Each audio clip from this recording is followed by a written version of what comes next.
What if the ultimate symbol of your greatest victory was also the instrument of your gruesome death? This is the story of a king so obsessed with his own triumph that he drank from the skull of his vanquished enemy.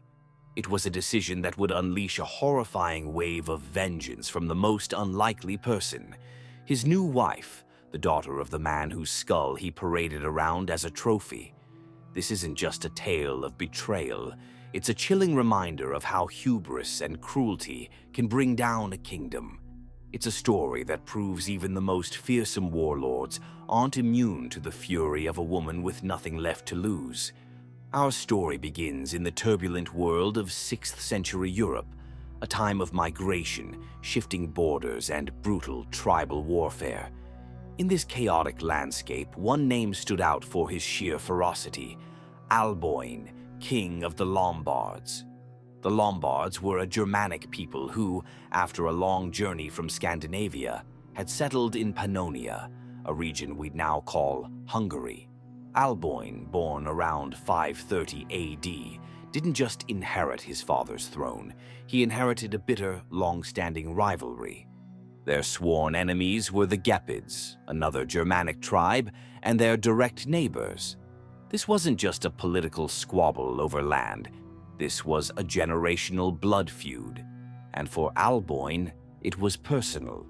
The Gepid king, Cunimund, was a constant thorn in his side, and the hatred between the two leaders was legendary.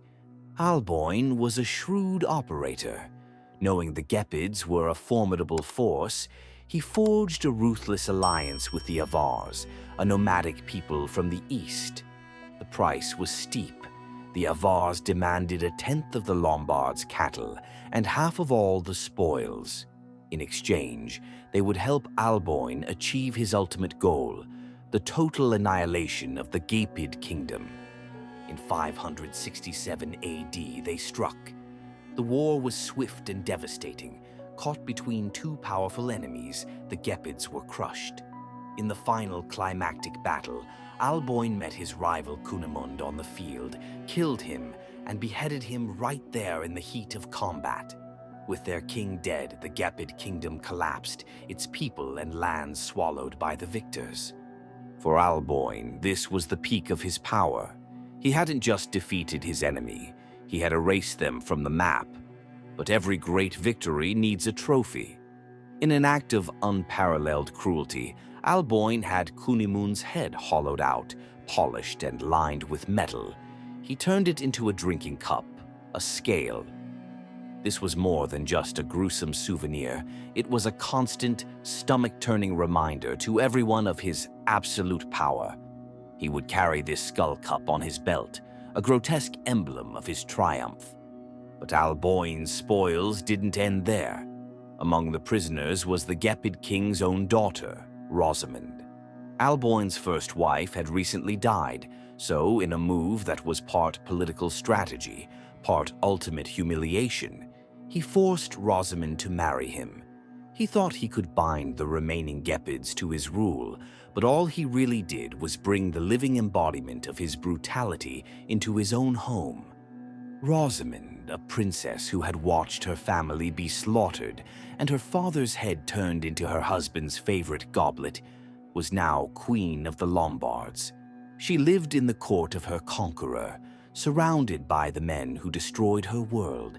Every day she had to look at Alboin, the man wearing her father's skull. Every feast was a fresh torment. A quiet, burning hatred began to build in her heart, a desire for vengeance that was as patient as it was deep. Alboin, blinded by his own arrogance, believed he had broken her. He hadn't. He had forged her into a weapon, just waiting for the right moment to strike. For Rosamund, life in Alboin's court was a gilded cage. A year after destroying the Gepids, Alboin led his people across the Alps into Italy in 568 AD. Weakened by decades of war, Italy offered little resistance. The Lombards swept through the north, establishing their royal court in a grand palace in Verona. Throughout this conquest, Rosamund played the part of the dutiful queen. For years, she endured the unendurable. She sat by Alboin's side at every banquet, a silent trophy of his power. And at the center of it all was the skull cup. It was a fixture of every celebration, a horrifying relic that Alboin seemed to love showing off. For Rosamund, it was a daily dose of psychological poison. The breaking point, the moment that turned simmering rage into a deadly plot, came during one of those banquets in Verona in 572. Alboin, drunk and overflowing with pride, decided to inflict the ultimate humiliation. He filled the skull cup with wine, raised it high, and ordered it to be taken to the queen. According to the historian Paul the Deacon, who wrote about the events, Alboin bellowed for the whole court to hear, "Drink merrily with your father." To be forced to drink from the violated remains of her own father was an act of cruelty so profound it shattered her. In that moment, her grief and rage crystallized into a single, deadly purpose. Alboin had to die. But revenge wasn't simple. Alboin was a king, surrounded by loyal soldiers. Rosamund was a captive queen and couldn't act alone. She found her first ally in a man named Helmichius. He wasn't just any noble. He was Alboin's arms-bearer and foster brother, a man who had grown up with the king. This gave him incredible access. It also helped that he was Rosamund's lover. Their affair bound them together against the king, and Helmichius saw a chance for power. With Alboin gone, he could marry the queen and maybe even seize the throne. But they needed muscle, someone strong enough to overpower the king. Helmichius suggested Perideo, a Lombard warrior famous for his immense strength. They approached him, but Perideo refused. He was either too loyal or too afraid to commit treason. A refusal was a loose end they couldn't afford. Perideo knew their secret, so Rosamund, now past the point of no return, devised a plan of stunning deceit. The story goes that she learned Perideo was having an affair with one of her servants. One night, Rosamund disguised herself as the servant and waited in her bed. In the pitch-black room, Perideo slept with the queen, believing she was his lover. Afterward, Rosamund revealed herself to the horrified warrior. She laid out his options. He had just committed adultery with the queen, a crime punishable by death. He could face certain execution, or he could join their plot and kill the king. Trapped, Perideo agreed.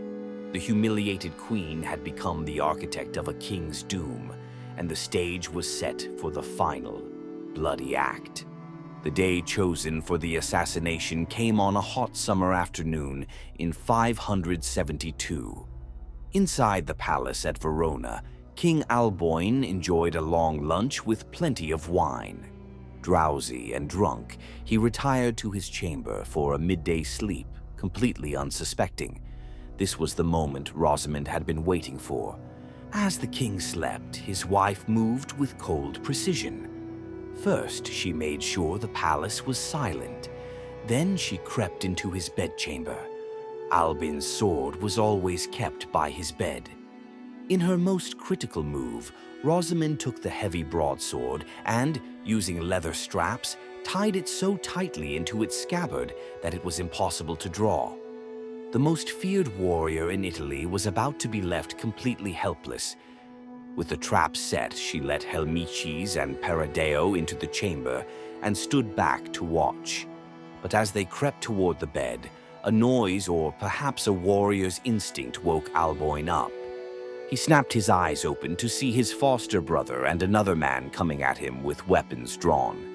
Instinct took over. Alboin reached for his sword, but it wouldn't budge. He pulled and twisted, his confusion turning to sheer panic. He was unarmed.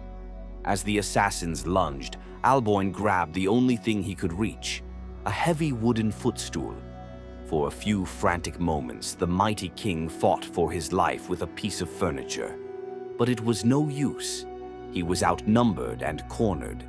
The assassins overwhelmed him, and the man who had built a kingdom died shamefully on his chamber floor, killed by a conspiracy orchestrated by the wife he had tormented. With Alboin dead, Helmichis quickly married Rosamund, thinking this would legitimize his claim to the throne. But they had badly misjudged the Lombard nobles. They were furious at the murder of their king and refused to accept a traitor and his Gepid queen. They rallied around another duke, Clef, and proclaimed him the new king. The coup had failed. Facing the wrath of an entire nation, the couple had no choice but to run. They grabbed what they could of the royal treasury and Alboin's young daughter, Albswinda, and fled to the Byzantine stronghold of Ravenna. There they sought refuge with the local governor, Longinus, who welcomed the fugitives and their treasure with open arms. But the story wasn't over. In the viper's nest of Ravenna, the alliance soured. Longinus, the governor, took an interest in Rosamund and her treasury. He promised to marry her if she would just get rid of Helmichis. For Rosamund, a powerful Byzantine governor was a much better prize than a disgraced Lombard noble. She agreed. Her weapon this time was poison. She prepared a cup and offered it to Helmichis as he came from his bath. He took the cup and drank, but as the poison began to burn, he knew he'd been betrayed. In a final, gruesome twist of fate, the dying Helmichis drew his sword and forced Rosamund to drink the rest of the poison herself.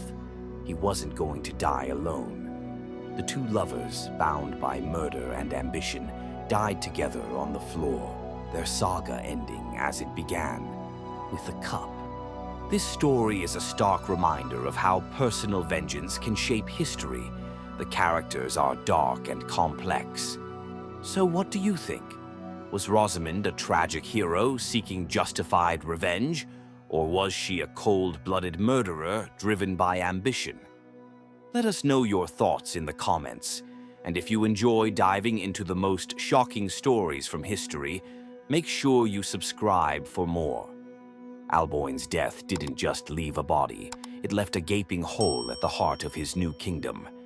His assassination led to a decade of chaos known as the Rule of the Dukes, where the kingdom fell apart as local lords ruled for themselves. This weakness was likely just what the rival Byzantine Empire had been hoping for. Today, Alboin is remembered not just as the leader who brought his people to Italy, but as the main character in one of history's most brutal tales of revenge. His legacy is forever tied to his queen, Rosamund, and to the horrifying symbol of his own arrogance, the skull of his dead enemy. It's a timeless, grisly lesson that even the mightiest conquerors can be brought down, and that the deepest wounds often come not from an enemy's sword, but from the hands of those you hold closest.